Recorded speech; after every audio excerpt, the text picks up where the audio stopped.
This is the PTX 1103, a pneumatic crimping tool designed to create a deformation or rise on the end of this extrusion.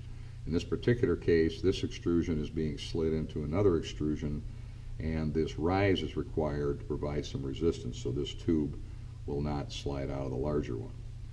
So in effect, what we have is just a simple crimp die that we built into the tool, and it slides in, it's activated, and you get the rise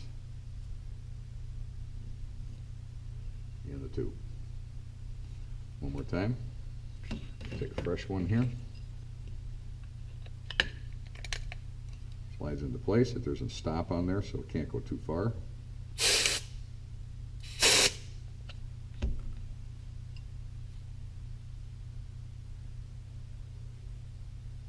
And it's done. PTX 1103. Give us a call, we can help you.